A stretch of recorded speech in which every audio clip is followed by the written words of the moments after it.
ভালো করে শুনো রে যুবক, আমাদের সিলেট এলাকার প্রসিদ্ধ একটা বাজার, নাম আমি বলবো না, আমার দাদাদের জবানে শুনেছি। ওই বাজারে একজন প্রসিদ্ধ সুদখোর ছিল। আজকাল তার সন্তান কেউ টাকা পয়সার মালিক নাই। প্রত্যেকটা সন্তানের পরবর্তী জেনারেশন, নবীর হাদিসের ভাষায় সুদখোরের পরবর্তী জেনারেশন, ওরা রাস্তায় ভিক্ষা করবে। এর কারণ কেউ ঝুলি নিয়ে হাঁটবে। এটা আমার আল্লাহর কথা, আল্লাহর কথা। ওই লোক ছিল ওই সময়ের অনেক বড় ধনী মানুষ, ক্ষমতাও ছিল তার অনেক বেশি। এই লোকটা মৃত্যুর সময় তার পেটটা এত বড় হয়ে গেল, তখন তারা দৌড়ায় ডাক্তারের কাছে নিয়ে গেল। সিলেটে তখন নাম করা ডাক্তার ছিলেন ডাক্তার খালিক, আব্দুল খালিক, নিরাময় পলিক্লিনিকের মালিক। আজকে উনি নাই, অনেক বড় একজন ডাক্তার ছিলেন ডাক্তার খালিক সাহেব। ওনার কাছে নিয়ে যাওয়া হলো। উনি উনার মেশিনের ভিতরে তার পরীক্ষা করলেন। পরীক্ষা করে ডাক্তার ডাক দিয়া বলতেছে, তোমরা কারা গো? ওর সাথে তোমরা কারা আসছ? তাড়াতাড়ি করে আমার হাসপাতাল থেকে তাড়ি নিয়ে বের হও, কারণ আমার মেশিনের মধ্যে এমন এক আজীব, এমন এক ভয়ঙ্কর সাপ তার পেটের ভিতরে ধরা পড়ছে। এই সাপ আমি জীবনে কোথাও দেখি নাই। এই সাপ আমার পক্ষে বের করা সম্ভব না। তোমরা তাড়াতাড়ি করে আমার হাসপাতাল থেকে বের হও, আমার চিকিৎসা করা লাগবে না। শেষ পর্যন্ত লোকটারে তারা ইন্ডিয়া মাদ্রাজ নিয়ে গেল। মাদ্রাজের ডাক্তাররাও পরীক্ষা করে বলতেছে, হ্যাঁ তার পেটের ভিতরে এক ভয়ানক সাপ, এই সাপ আমাদের পক্ষেও বের করা সম্ভব না। যাও তোমরা তাড়াতাড়ি করে বাংলাদেশে নিয়ে যাও। শেষ পর্যন্ত পেটের ভিতরে তার সাপ লইয়েই তার মরণ হয়। এই অবস্থায় তারে কবরে দাফন করা হয়। নাউজুবিল্লাহ। এ আমাদের গ্রামের সবচেয়ে বড় সুদখোর, সুদের সাথে জড়িত ছিল। হাসরের ময়দানে সমস্ত হাসরবাসী মানুষ যারা সুদের সাথে জড়িত ছিল ওদেরকে চিনে ফেলবে, ওদেরকে ওদের মাতলামি দেখে চিনে ফেলবে। রে ভাই, অপমানজনক শাস্তি হাসরের মাঠে হবে সুদখোরদের। ভাইরে, সব গুনার শাস্তি আল্লাহ দিবে তো দিবে, কিন্তু সুদের গুনার শাস্তি হবে অত্যন্ত অপমানজনক।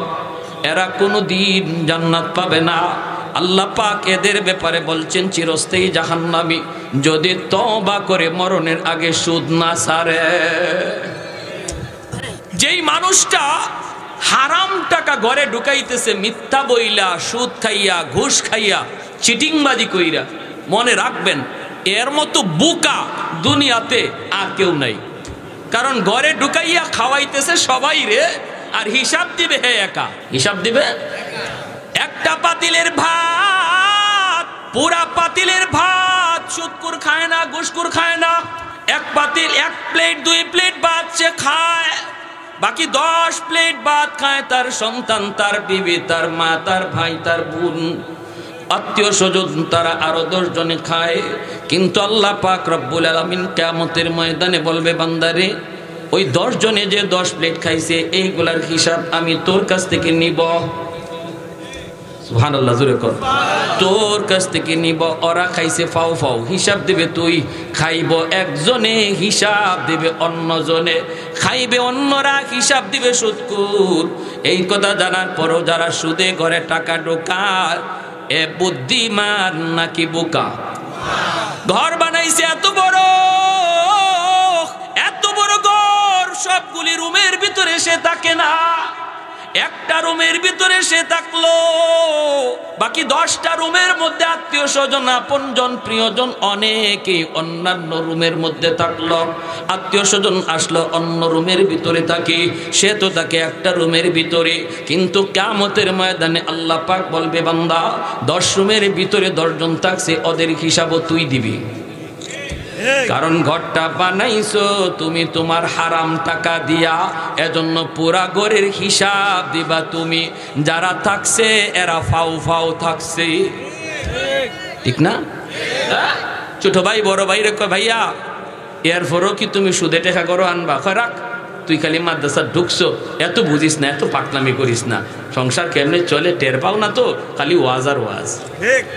আমার একদিন আমার এক মুসল্লি কয়, হুজুর ওয়াজ করা সুজা, মাঠে নামিয়ে দেখেন। ওয়াজ বলে সুজা, মাঠে নামলে বলে মাঠ খুব কঠিন। আমি কই আপনি বলতেছেন কঠিন, সুদ ছাড়া ব্যবসা করা যায় না বলতেছেন, কিন্তু আল্লাহর রহমতে প্রত্যেকটা বাজারে খুঁজলে সুদের ধারে কাছেও নাই এমন 2-1 ব্যবসায়ী পাওয়া যাবে কি যাবে না? আপনাদের কোম্পানিগঞ্জ আসেনি না? নাই, 1-2 খুঁজলে অনেক আছে। তাহলে 10 জন যদি পারে তুমি কেন পারবা না? আরেকজন যদি, 10 জনও বললাম না, 1 জন যদি পারে তুমি কেন পারবা না? 1 জনেও যদি পারে হারাম পথে না হাইটা হালাল পথে চললে ব্যবসা করত, তাহলে বোঝা গেল হালাল পথে চললে ব্যবসা করা সম্ভব বিধায়ী 1 জনের পক্ষে সম্ভব হয়েছে। যদি সম্ভব নাই থাকতো তাহলে কারো পক্ষে সম্ভব ছিল না, ঠিক না? হ্যাঁ, বড় ভাই কয় এত পণ্ডিতি করো না মিয়া, খালি মাদ্রাসায় ঢুকছো, মাসের মাস বেতন কিন্তু আমি দেই। ছোট ভাই কয় ভাইয়া বিপদে পড়লে কিন্তু কেউ পাশে দাঁড়াবে না। কয় কস কি তুই? রক্ত পানি করে খাওয়াইতেছি, বিপদে পড়লে কেউ আসবে না? বলে কেউ না, বাবিও আইব না, আব্বাও আইব না, আম্মাও আইব না, আমার বাতিজাও আইব না, আমি তো না হই, ঠিক না? কয় তুই ইডে কি কস? তোরে মাসের মাস বেতন দিলাম আমি, বোর্ডিং নিয়ে খরচ দিয়ে, আমি বিপদ বলে তুই আইবে না? কই না, এগুলার দ্বারে কাছে বেতন দিলে দেও, না দিলে নাই। কয় না না, তুই না আইলেও আমার বউ আইব, আমার আব্বা আম্মা আইব। কইতে পরীক্ষা করো দুনিয়াতে, বিপদে পড়া দেখো, দুনিয়াত আখরাত বাদ দিলাম, দুনিয়ার বিপদে পড়া দেখো কয়জন তোমার পাশে আসে। কই কেমনে পরীক্ষা করবে? কই তুমি মরা মানুষের বান্দরে পড়ে দিও, বাকিটা খালি কান খাড়া রাখো কে কি কয়।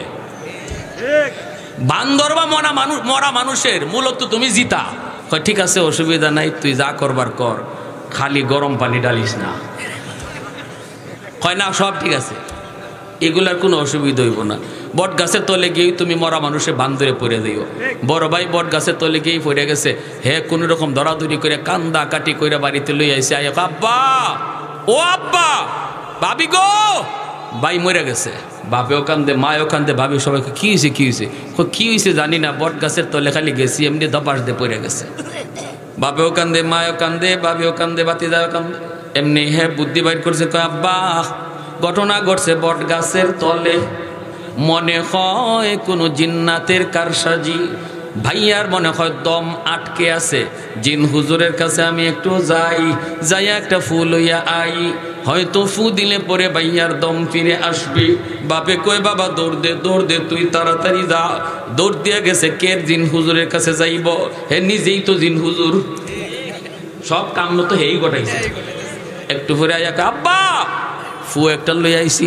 কই কি হইছে? কই হুজুরে কইছে এটা ফু দেওয়া মাত্রই ভাইয়া জিতা হইয়া যাইব, ভাইয়া হারাই যাইব এই ফু দেওয়া মাত্রই। কইছে তাড়াতাড়ি ফু দে। কই হুজুরে কইয়া দিছে শর্ত আছে। কি শর্ত? কই শর্ত হলো ভাইয়ার শরীরে ফু দেওয়ার আগে, ভাইয়ার শরীরে ফু দেওয়ার আগে একজন জীবিত মানুষের গায়ে ফু দেওয়া লাগবে। ওই জিতা মানুষটা ফু খাইয়া জিতাও থাকতে পারে, মইরাও যাইতে পারে, সম্ভাবনা আছে দুইটার। তবে মরার সম্ভাবনা বড় কম, বাঁচার সম্ভাবনাই বেশি। ও বাবা, আমার ভাইয়া রক্ত পানি করে তোমাদের খানা দানার ব্যবস্থা করলো, আব্বা আমি কি ফুটা তোমার গায়ে দিমুনি আমার ভাইয়াকে জিতা করার জন্য? কারণ ভাইয়া তো সংসারটা পালতেছে। আব্বা গো, ফুটা তোমার গায়ে দিমুনি। তুমি যে মরবা এটা কিন্তু নিশ্চিত না, তবে সম্ভাবনা আছে। কিন্তু ভাইয়া যে বাঁচবো, জিতা হইব, এর ভিতরে কোনো সন্দেহ নাই। ফুটা তোমার গায়ে দিমুনি। বাপে কয় খারাপ, যেখানে আসো এখানেই থাক। ওর বউরে ডাক দে। কি কয়? বউরে ডাক দে। আস্তে করে কানে কাছে কে কয় ভাইয়া শুনছো নি আব্বা কিতা কইছে? কয় শুনছি। এই বড় ভাই জিতা না মরা? না জিতা। মরা মানুষের ভান ধরছে, খালি কানের কাছে কে তুমি খালি শুনবা কে কি কয়। ভাবি, ভাবি গো ভাবি, আর কান্দা লাগবে না, ভাইয়া জীবিত হয়ে যাবে গো ভাবি। একটা ফু দিলেই ভাইয়া জিতা হয়ে যাইব। কিন্তু ভাইয়ার শরীরে ফু দেওয়ার আগে জিতা মানুষের গায়ে ফু দেওয়া লাগবে। এই জিতা মানুষটা জিতাও থাকতে পারে, মরতেও পারে। আব্বা রাজি হয় না। ভাবি গো, তোমাকে এত মায়া করছে আমার ভাইয়ে, ঈদে ঈদে শাড়ি কিনে দিছে, কখনো কখনো অলংকার তুমি দাবি করছো, বড়ির বড়ি অলংকার তোমার কিনে দিছে। এত আদরের বউ তুমি আমার ভাইয়ের। ভাবি গো, ভাইটারে জীবিত করার জন্য, ভাইটারে জিতা করার জন্য ফুটা তোমার গায়ে দিমুনি। এমনি ভাবি কয় যেখানে আসো ওইখানে থাকো, যে মরছে হে ওই মরুক, যে মরছে হে ওই মরুক। কানের দ্বারে ভাইয়া শুনছো নাকি তা কইছে, কয় আচ্ছা যে মরছে হে ওই মরুক, আমি জিতা হইয়া লই, জিতা হইয়া লই, সব হিসাব করায় গন্ডায় নিমু। আরে হয় তুই খালি দেখিস কেউ নিয়ে আবার গরম পানি ডালে, হয় না না আমি আছি, আমি আছি, তুমি ডরাইও না, সব কাজ তো আমিই করবো। বাতিজা এরে বাতিজা ম্যাট্রিক পরীক্ষার সময়, পরীক্ষার আগেই মোবাইল চাইছো, ভাই এত মোটা মোবাইল দিছে কিনা।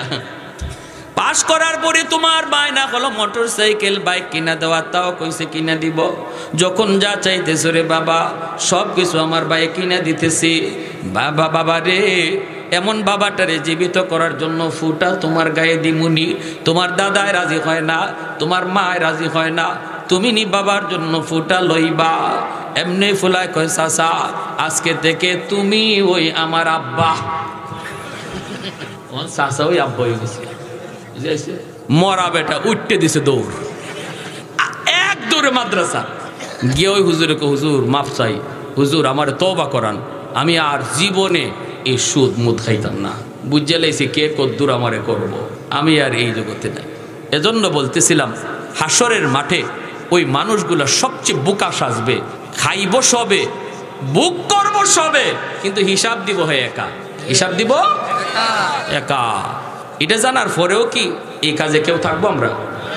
হ্যাঁ, আল্লাহ তুমি সবাইকে তৌফিক দান করো, সবাই বলি আমিন, আরো জোরে বলি আমিন। মদিনার ভিতরে মদিনার মানুষ ঘুমায় আছে, কনকনে শীত, মানুষগুলি ঘুমাইতেছে। আজকের মতো এরকম একটা শীত পড়ছে মদিনায়, মানুষগুলি ঘুমায় রয়েছে। মদিনার মানব দানব কাক পাক পাকালি সব ঘুমে, একজন মানুষের চোখে শুধু ঘুম নাই। তিনি কে? তিনি আর কেউ নন, অর্ধ পৃথিবীর শাসক, আমিরুল মুমিনিন, খলিফাতুল মুসলিমিন, হযরত ওমর ফারুক রাদিয়াল্লাহু তাআলা আনহু। ওনার চোখে কোনো ঘুম নাই। রাতের অন্ধকারে ওমর তিনি ছদ্মবেশে বের হয়ে যেতেন মানুষের হালত দেখার জন্য, কে কোন অবস্থার ভিতরে রয়েছে, কোন কোন কাজের মধ্যে মানুষ মত্ত রয়েছে, অপরাধ জগৎ কেমন চলতেছে দেখার জন্য। ছদ্মবেশে উমর বের হয়ে গেলেন।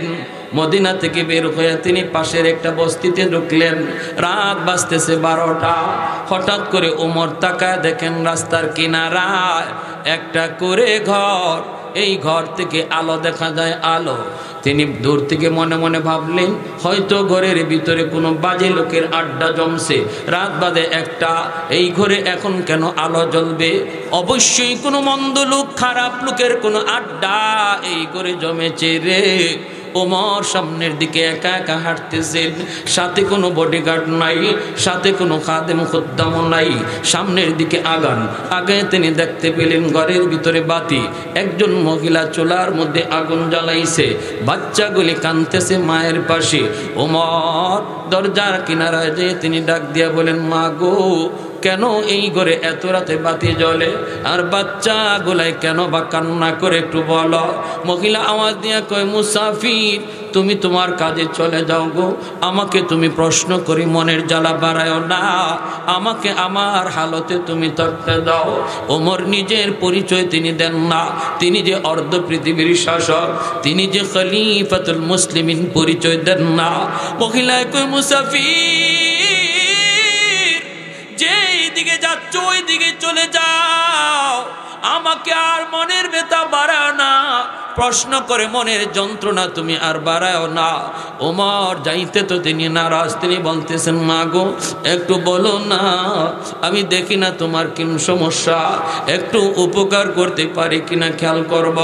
মহিলা তখন কয়, মুসাফির, জানি না তুমি কোত্থেকে আসছো, কোন দিকে যাইবা, তবে যখন প্রশ্ন তুমি করেছো তাহলে শোনো রে, এই যে চুলার ভিতরে তুমি আগুন দেখতেছ, একটা পাতিলের মধ্যে আগুন জ্বলতেছে, এই পাতিলের মধ্যে কিছু পানি ছাড়া আর কিছু নাই, পানিটা শুধু গরম হইতেছে।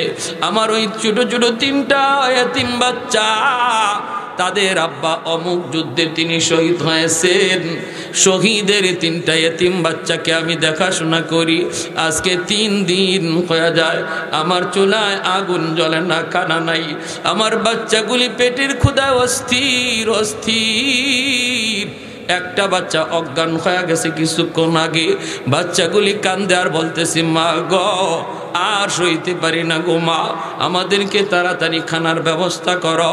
আমি কেমনে খানা দিব, কোত্থেকে দিব? আমি তো একজন মহিলা মানুষ, কোত্থেকে কেমনে খানার ব্যবস্থা করব? বাচ্চাগুলিকে সান্ত্বনা দেওয়ার জন্য চুলার মধ্যে আমি পানিতে আগুন জ্বালায়া আগুন দিতেছি আর বলতেছি, বাবা ওই যে মায় পাক করতেছি, কিছুক্ষণের ভিতরেই রান্না হয়ে যাবে, তোমরা একটু ঘুমাও, তোমরা একটু ঘুমাও। ঘুম পাড়ানোর জন্য, ওদেরকে ঘুম পাড়ানোর জন্য আমি চুলায় আগুন জ্বালাইলাম। মূলত আমি এতিম বাচ্চাগুলির সাথে ধোঁকাবাজি করতেছি। ও মুসাফির, তুমি একটু ভালো করে জেনে রাখো রে, মদিনার শাসক উমর তিনি কেন আমাদের খবর নিলেন না? তোমাকে সাক্ষী রেখে বললাম, কিয়ামতের ময়দানে আল্লাহর আদালতে আমি উমরের গলায় গামছা লাগাবো। আল্লাহর আদালতে উমরের গলায় গামছা লাগাই আমি আল্লাহর সামনে টানব। এই কথা বলা মাত্রই উমরের পশমগুলি দাঁড়ায় গেল, সাথে সাথে চোখ থেকে দর দর করে পানি ঝরতে লাগলো। মামলা তো বড় জটিল মামলা, উমরের বিরুদ্ধেই মামলা। সাথে সাথে হযরত উমর ফারুক রাদিয়াল্লাহু তাআলা আনহু তিনি ডাক দেয়া বলতেছেন, মা গো তুমিও তো একটু খলিফাকে জানাইতে পারতা, তুমিও তো একটু খবর দিতে পারতা, তুমি যে এই বিপদে আছো। মহিলা তখন কয়, ও মুসাফির, তুমি মনে হয় নবীর হাদিস জানো না? আমার নবীর হাদিস হলো, আমির যে শাসক যে সে জনগণের খবর নিবে, জনগণ শাসককে খবর দিবে না। এটা হলো আমার নবীর হাদিস। আর একটু জোরে বলি সুবহানাল্লাহ, আরো জোরে সুবহানাল্লাহ। এর যুবক একটু মনোযোগ দিয়ে শুনো, আজ আমরা দায়িত্ব নেওয়ার জন্য পাগল, কিন্তু দায়িত্ব কত বড় আমানত, কত বড় আমানত। অধিকাংশ দায়িত্বশীল আল্লাহর কাঠগড়ায় খেয়ানতকারী হিসাবে দাঁড়ায় থাকবে। আওয়াজ দেয়া বলেন ঠিক কি না? ছোট বড় দায়িত্বশীল আল্লাহর আদালতে খেয়ানতকারী হয়ে দাঁড়ায় থাকবে। এজন্য বেশিরভাগ সময় দায়িত্ব থেকে দূরে থাকবা, দায়িত্ব থেকে দূরে থাকবা। কখনো মন থেকে দায়িত্ব চায় নিবা না, পদ তুমি চায় নিবা না। কারণ পদে বসা এটা অনেক বড় জবাবদিহিতার জায়গা। এই জায়গায় বসার কারণে বহু মানুষ আল্লাহর কাছে আটকা পড়বে। আর যদি দায়িত্ব সঠিকভাবে কেউ পালন করে, পুরস্কারও পাবে তেমন বেশি। সাবাতু ইউজিল্লুহুমুল্লাহু ফি জিল্লিহি ইয়াওমা লা জিল্লা ইল্লা জিল্লুহু। ইমামুন আদিল, সমাজের একজন ন্যায় বিচারক, সমাজের প্রতিনিধি, তিনি যদি মেম্বার হন, চেয়ারম্যান হন, এমপি হন, মিনিস্টার হন, তার দায়িত্ব যদি সঠিকভাবে তিনি আদায় করেন, জনগণের আমানত জনগণের কাছে পৌঁছান, রাস্তার টাকা রাস্তায় লাগান, কালবাটের টাকা কালবাটে লাগান, গমের টাকা মানুষের ঘরে ঘরে পৌঁছান, টিন আসছে টিন গরিবের ঘরে পৌঁছান, রিলিফের মাল জায়গা মতো পৌঁছান। এমনিভাবে যদি সব কিছু তার জনগণের কাছে পৌঁছানোই তার দায়িত্ব হয়, আর মানুষের খেদমত করাই তার উদ্দেশ্য হয়, বিন্দু পরিমাণ খেয়ানত সে না করে, সুযোগ আসিল গম চুরি করার, সুযোগ আসিল টিন চুরি করার, সুযোগ আসিল কালবাটের টাকা মারার, সুযোগ আসিল রাস্তার টাকা মারার, এরপরও যে আল্লাহর ভয়ে মারে না, নামাজ পড়ে, ফরজ নামাজ নফল নামাজ তার জিন্দেগিতে বেশি নাই, মানুষের খেদমতে তার সময়ে বেশি, এই মানুষটা আল্লাহ নবীর হাদিসের ভাষায় একজন মানুষ মসজিদে সারা জীবন নফল পইরা, সারা জীবন নফল তিলাওয়াত জিকির কইরা যতদিনে আল্লাহর ওলি হবে, সে মানুষের খেদমত কইরা এর বহু আগেই আল্লাহর ওলি হয়ে যাবে।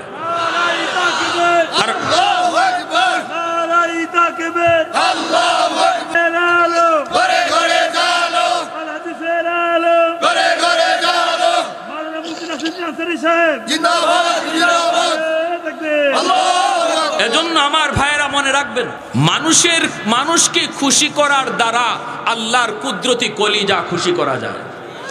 মানুষকে খুশি করার দ্বারা আল্লাহকে খুব তাড়াতাড়ি খুশি করা যায়। কখন? যখন একজন প্রতিনিধি, দায়িত্বশীল মানুষ আল্লাহর ভয় অন্তরে রাইখা দায়িত্ব পালন করে। কার ভয়? জোরে বলেন, কার ভয়? আল্লাহর ভয় অন্তরে রাইখা যখন চেয়ারটাতে বসে, তখন সে তার জীবনের নফল লাগবে না, এই চেয়ারটাতে বসাটাই তার নফল বন্দেগীর সওয়াব হয়ে যাবে। নফল জিকিরের সওয়াব হবে, নফল তসবির সওয়াব হবে। মসজিদে বৈশা তসবি জপলে যেই সওয়াব হইতো, চেয়ারে বৈশা মানুষের খেদমত করে এর চেয়ে বেশি সওয়াব পাবে।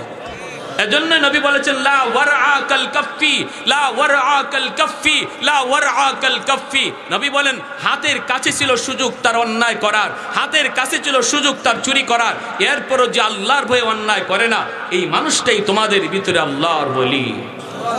কি ভাই, একজন মানুষ চুরি করার সুযোগই নাই, আর একজনের সুযোগ আছে এরপরও চুরি করে না, দুইজন সমান না বেশ কম আছে? হ্যাঁ, একজন বুড়া মানুষ কয় আমি ডাব চুরি করি না, আর একজনে কয় তুমি যে ডাব চুরি করো না, ডাব গাছে উঠতে পারো না। দাদায় কয় না, ডাব গাছেই তো উঠতে পারি না, আমি আটতেই পারি না ঠিক মতো, গাছে উঠবো কোথায়? ডাব চুরি করো না, এটা কি একটা কাজ তোমার হইলো? একজন যুবককে ডাকছে তুমি ডাব চুরি, না আমি ডাব চুরি করি না। তুমি ডাব গাছে উঠতে পারো? কোন কি আপনি? ডাব গাছে খালি উঠতে পারি না, গাছে উঠতে ওখানে বৈশা ডাব খাইতেও পারি, নামতে হয় না। তাহলে বলুন এই দুইজনের ডাব চুরি না করা সমান না বেশ কম আছে? জোরে বলেন, বেশ কম আছে। একজন দায়িত্বের চেয়ারে বসলো, তার হাতের কাছে ছিল কোন রকম সরাইয়া দেওয়ার, কত সুযোগ ছিল এভাবে সরাইয়া দেওয়ার, এরপরও কয় না আল্লাহ আমাকে দেখতেছেন।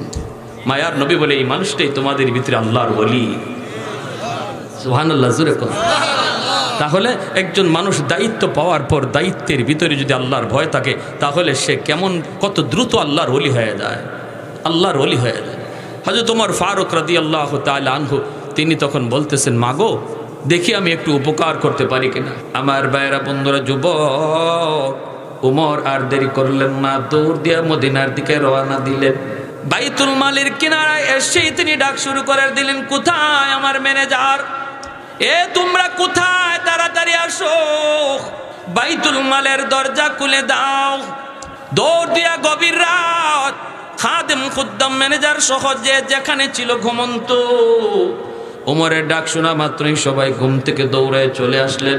আইসেই তারা তাড়াতাড়ি করে তারা চাবি দিয়ে তালা খুলে দিলেন। হযরত ওমর বাইতুল মালের ভিতরে ঢুকলেন। রে যুবক, ঢুকেই তিনি বস্তা টানাটানি শুরু করলেন। খাদেম ডাক দিয়ে কয়, হযরত আপনি বস্তা কেন টানেন? ওমর বলতেছেন, আসলাম রে, আমাকে তুই বাধা দিবি না, বাধা দিবে না। ওমরের গলায় গামছা লাগতেছে, গামছা। ওমরের গলায় গামছা লাগানো থেকে যদি ওমরকে বাঁচাইতে চাস, তাড়াতাড়ি করে আটার বস্তা ওমরের মাথায় উঠায় দে।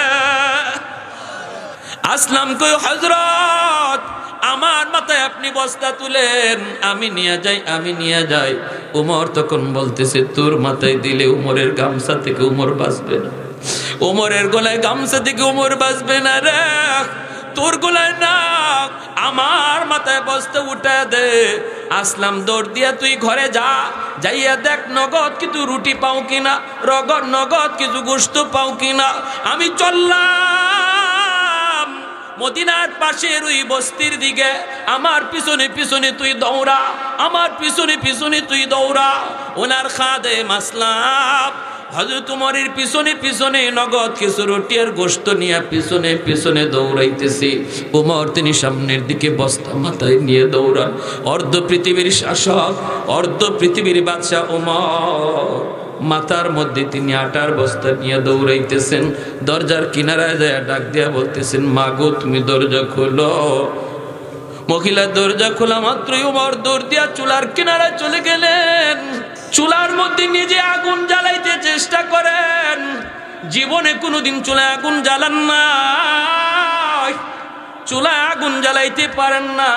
ধোঁয়াগুলি নাক দিয়া মুখ দিয়া ঢুকে, চোখের পানি দাড়ি ভিজে ভিজে মাটিতে পড়ে, আর শুধু কান্দে আর কম, মালিক মালিক তোমার আদালতে আমার গলায় গামছা থেকে তুমি আমাকে বাঁচাইও। আমি ওমরের যদ্দূর সাধ্য আছিল আমি করতেছি। এই বইলা ওমর রান্না করা শুরু করে দিবেন, আর মহিলাকে ডাক দিয়া বলতেছেন, মা গো নগদ কিছু রুটি আছে আর গোশত আছে গো মা, বাচ্চাগুলিরে তুমি খাওয়াও।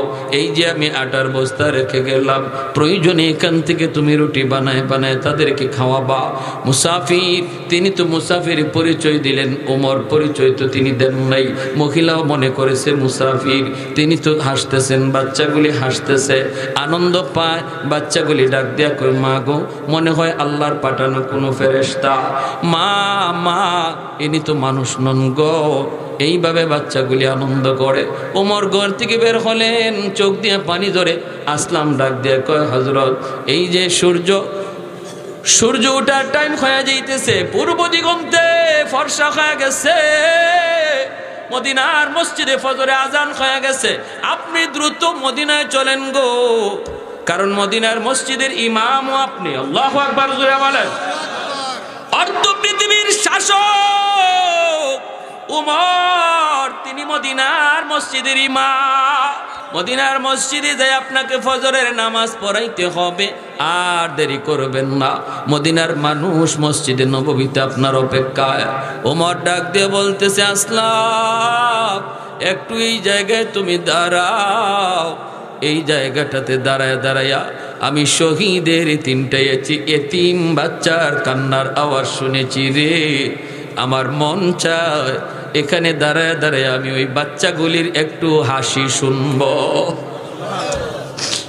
বাচ্চাগুলি খাইতেছে আর একটু হাসাহাসি করতেছে, আনন্দ করতেছে।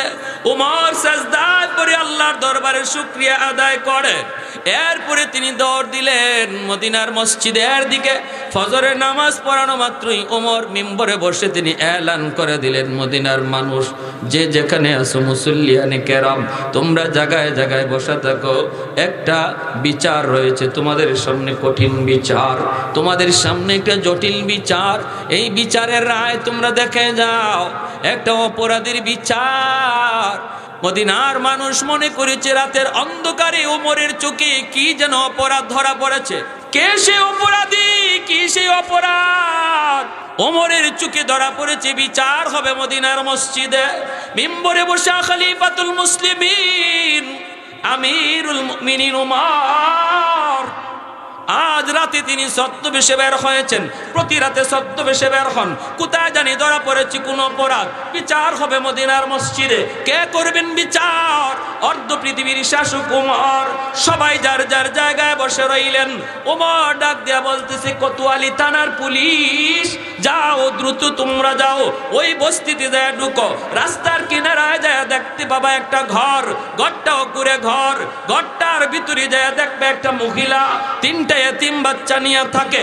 বাবা নাই, বাবা জিহাদের ময়দানে শহীদ হয়ে গেছে। এ পুলিশেরা শুনো, তোমরা যায় বলবা তোমাদেরকে ডাকতেছে খলিফাতুল মুসলিমিন। মহিলাকে যায় বলবা তোমার বিরুদ্ধে মামলা উমরের আদালতে, যাইতে বলছেন তোমাকে মদিনায়। যদি সে আসতে না চায় যায় বলবা জোর করে তোমাকে নিয়ে যাওয়ার আদেশ করা হয়েছে। যদি যেতে চাও তাহলে ভালো ভালো চলো, যদি দেরি করো জোর করে নেওয়ার নির্দেশ। যেই মাত্র উমর এমন একটা নির্দেশ দিলেন, মদিনার মানুষেরা মনে করতেছে না জানি ওই মহিলা কত বড় অপরাধী রে, কি জানি আজ রাত অপরাধ করেছে। আর এই অপরাধের চিত্র উমরের চোখে ধরা পড়ে গেছে। পুলিশেরা রওনা দিয়া দিল। মহিলার সামনে এসে যেই মাত্র মদিনার পুলিশ হাজির। কোথায় তুমি? মদিনার খলিফাতুল মুসলিমিন উমরের আদালতে তোমার বিরুদ্ধে বিচার। বলা মাত্রই মহিলার শরীর কাঁপে উঠল, কলিজা কাঁপে উঠল। বাচ্চাগুলি উমর নাম শোনা মাত্রই মাকে জড়ায় ধরল, কারণ উমরের নাম শুনলে পরেই মানুষের কলিজা কাঁপত। বিশেষ করে দুশমন, এমনকি শয়তান যদি বুঝতো উমর এই রাস্তায় আসে, অন্য রাস্তায় ভাগতো। কারণ উমরের হাতের তলোয়ার সব সময় খোলা থাকে, সব সময় খোলা থাকে। খাপের ভিতরে ঢুকাবে, বের করবে, এই টাইম উমরের হাতে নাই। যেখানে যেই জায়গায় বসানো দরকার যেন নগদ কাজ সারতে পারে। এজন্য ইবলিসেও মনে মনে ভাবতো, ওরে আল্লাহ, উমরের হাতে যেইভাবে খোলা তলোয়ার থাকে, কোন দিন আমি মিস্টার ইবলিস জানি সামনে ধরা পড়ি, আমার কাম বিনাশ হয়ে যাবে। এজন্যই মায়ার নবী বলেন, সবার সাথে ইবলিস আছে, কিন্তু আমার উমরের সাথে ইবলিস না। সাহাবায়ে কেরাম বলে, নবী গো আপনার সাথেও বুঝি আছে। নবী কয় আমার সাথেও আছে, তবে আমার সাথে ইবলিস মুসলমান হয়ে গেছে, ওমরের সাথে নাই। মহিলার যেই মাত্র শুনছে ওমরের আদালতে তার বিচার, মহিলার চান কাইপে উঠছে। বাচ্চাগুলি মারে এভাবে জড়ায় ধরে কাঁদতেছে। মহিলা মনে মনে ভাবতেছে, না জানি কেমন বিচার গো, কোন অপরাধ জানি আমি করলাম। আমি তো জানি শুধু এতটুকু কথা বলছি, আমি উমরকে আল্লাহর আদালতে দাঁড় করাবো। কিন্তু এই কথা উমরের কানে গেল কেমন করে, তাহলে মুসাফির বুঝি কথাটা উমরকে জানায় দিছে। হ্যাঁ, মুসাফিরকে তো ভালো মানুষ মনে করলাম, কিন্তু সে ভালো করলো না রে, সে তো আমার বহুত বড় ক্ষতি করে ফেললো। হাই রে, ভাবছিলাম আল্লাহর পাঠানো কোনো ফেরেশতা, কিন্তু এখন তো দেখি সে আমার জন্য আরো যন্ত্রণা। মুসাফির বুঝি আমাকে এত বড় বিপদে ফেলায়া দিল, উমরের কাছে বুঝি এই কথাটা জানায়া দিল। মহিলায় কয়, আমি তো তেমন কোনো অন্যায় করি নাই। সাথে সাথে কোতোয়ালি থানার পুলিশেরা কয়, যদি আপনি যেতে না চান গো, জোর করে আপনাকে নিয়ে যাওয়ার আদেশ রয়েছে। এমনি মহিলা কয়, আমাকে তোমরা জোর জবরদস্তি করবা না, আমি নিজেই তোমাদের সাথে যাব। আমি যা বলেছি উমরের সামনে আমি তাই বলবো, অসুবিধা নাই। এতে যদি আমার জান যায়, প্রাণ যাবে গো, তবু আমি বিন্দু পরিমাণ মিথ্যা বলবো না। মিথ্যা কোনোদিন মানুষকে মুক্তি দেয় না, সত্য মানুষকে মুক্তি দেয়। ঠিক কিনা জোরে বলেন? একটা মিথ্যা কথা যদি বলো, ওই মিথ্যাকে ঢাকার জন্য আরো 10টা মিথ্যা বলতে হয়। ঠিক কিনা? নবী বলেন, সত্য কথা মানুষকে মুক্তি দেয়, মিথ্যা মানুষকে ধ্বংস করে দেয়। সাবধান, কোনোদিন তুমি মিথ্যা কথা বলবা না রে যুবক। মালিকের কাছেও কোনোদিন মিথ্যা বলবা না। ভুল হয়ে গেছে, তুমি সত্য কথা বলো। নবী বলেন, সত্য তোমাকে মুক্তি দেবে, আর মিথ্যা তোমাকে ধ্বংস করে দিবে। উস্তাদের কাছেও মিথ্যা বলবা না, বাপ মার কাছেও মিথ্যা বলবা না, না না, কারো কাছে না। সত্য বলো, সত্য। আমার নবীর হাদিস, সত্য বললে মুক্তি আছে। মহিলা যাওয়া রওনা করছে, কয় না, মিথ্যা আমি বলবো না, সত্য কথাই বলবো। আমি যা বলেছি আমি তার সামনেই বলবো। মুসাফির কেমন করে যায় কি জানি বলছে, বলো, আমি সত্য কথাটা যায় বলবো। বাচ্চা দুইটারে দুই দিকে লইয়া, বুকের বাচ্চারা দুধের বাচ্চাটাকে বুকে লইয়া মহিলা আল্লাহর নাম নিয়ে রওনা দিয়া দিছে। যায় আর চোখের পানি ধরে কান্দে আর কই, মালিক, ও মালিক, আমার স্বামী তো তোমার রাস্তায় শহীদ হয়েছে। শহীদের দুইটা এতিম বাচ্চার দিকে তাকাইয়া, আজকে শহীদের স্ত্রীর ইজ্জত তুমি রাখো। আল্লাহ, আমার স্বামী তো তোমার রাস্তায় শহীদ, শহীদের পরিবারের ইজ্জত তুমি রাখবা। তুমি আল্লাহ, বাচ্চাগুলি মাকে জড়ায় ধরছে কবুতরের বাচ্চার মতো, দুটোটা বাচ্চাও কাঁপতেছে। উমরের আদালতে যায়, দুধের বাচ্চাটা মার সে বুকের সাথে জড়ায় রাখছে। এইভাবে মা রওনা দিল মদিনার দিকে। মদিনার মানুষগুলি মসজিদে নববীর মধ্যে সবাই যার যার জায়গায় বসা। না জানি কেমন বিচার মহিলার হয়। আমার ভাইয়েরা, বন্ধুরা, ওমর সামনের দিকে, তিনি মিম্বরে বসা। মহিলা মসজিদে নববীর সামনে যা হাজির হয়ে গেছে, মসজিদে নববীর দরজার সামনে হাজির হয়ে গেছে। হযরত ওমর তিনি মিম্বরে বসে আওয়াজ দিয়া বলেন, মুসল্লিয়ানে কেরাম, মাঝখান দিয়া রাস্তাটা করে দাও রে, একটু আসার সুযোগ করে দাও। মহিলা যেই মাত্র মিম্বরের দিকে নজর দেয়, ঝাপসা ঝাপসা চেহারাটা দেখে মহিলা কয়, আল্লাহু আকবার, হায় আল্লাহ, গতকাল যে মুসাফির আমাকে খানা দিছিল, মিম্বরে যে বসা খলিফা, তার চেহারাটা তো মুসাফিরের চেহারার মতো। আল্লাহ, না জানি আমার আজকে কি বিচার হয়। তাহলে আমি ওই মুসাফির উমরকে মুসাফির মনে করে এত শক্ত কথা বলে ফেলছি, আল্লাহর আদালতে উমরের গলায় গামছা লাগাবো, না জানি আবার কি বিচার। আল্লাহ, তুমি শহীদের পরিবারের ইজ্জত রাখো। সামনের দিকে মহিলা আগায়, দুটা বাচ্চা পর্যন্ত মাকে জড়ায় কাঁদতেছে। ছোট ছোট বাচ্চার দিলগুলি এমনিতেই নরম থাকে, অল্প ভয়ে বাচ্চাগুলি কাতর হয়ে যায়। সামনের দিকে আগাইতেছে, মহিলার চোখে পানি। ওমর কাছে যাওয়া মাত্রই খলিফাতুল মুসলিমিন হযরত ওমর ফারুক রাদিয়াল্লাহু তাআলা আনহু তিনি মিম্বর থেকে সাথে সাথে নেমে গেলেন। নাইমা ওমর নিজের হাতে নিজের গলায় গামছা তিনি বাঁধলেন।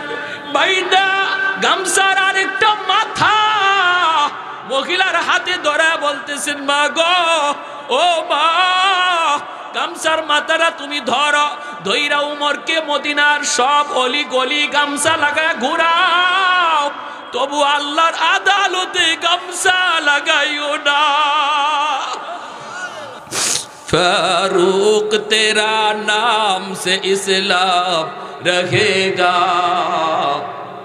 फारूक तेरा नाम से इस्लाम रहेगा, दुनिया की अदालत में तेरा नाम रहेगा, दुनिया की अदालत में तेरा नाम रहेगा, सिद्दीक तेरा नाम से इस्लाम रहेगा, दुनिया की सदाकत में तेरा नाम रहेगा, दुनिया की सदाकत में तेरा नाम रहेगा, हैदर तेरा नाम से इस्लाम रहेगा, दुनिया की शजाअत में तेरा नाम रहेगा, उस्मान तेरा नाम से इस्लाम रहेगा, दुनिया की सखावत में तेरा नाम रहेगा, मुआविया तेरा नाम से इस्लाम रहेगा, दुनिया की सियासत में तेरा नाम रहेगा। अल्लाहु अकबर, अरे कुदर अल्लाहु अकबर। সাথে সাথে মহিলা মাপ চায়, মহিলা বলতেছে আমিরুল মুমিনিন, আমি চিনতে পারি না আপনারে, আমাকে মাফ করবেন, আমাকে মাফ করবেন, আমি আপনাকে চিনতে পারি নাই গো, এত বড় কথা আমি আপনাকে বলে ফেলেছি, এইবার আমার বুঝ হয়ে গেছে মায়ার নবী কেন বলেছিলেন আমি নবীর পরে যদি কেউ নবী হয় তাহলে হয়তো সে উমর, আমি নবীর পরে যদি কেউ নবী হতো হতো সে উমর। কেন নবী এই কথা বলেছেন আমার বুঝ হয়ে গেছে। ও মদিনার মানুষ, উমরের উপরে আমার কোনো অভিযোগ নাই। আল্লাহু আকবার। দায়িত্ব কত বড় আমানত উমর দেখায়া গেছেন। এজন্য মৃত্যুর আগে উমরকে বলা হয়েছিল আপনি ইন্তেকালের আগের সন্তানকে আমির বানায়া যান, আপনার ছেলেকে খলিফা ঘোষণা করে যান। উমর বলেছিলেন মদিনার মানুষ মাপ চাই, মাপ চাই, মাপ চাই।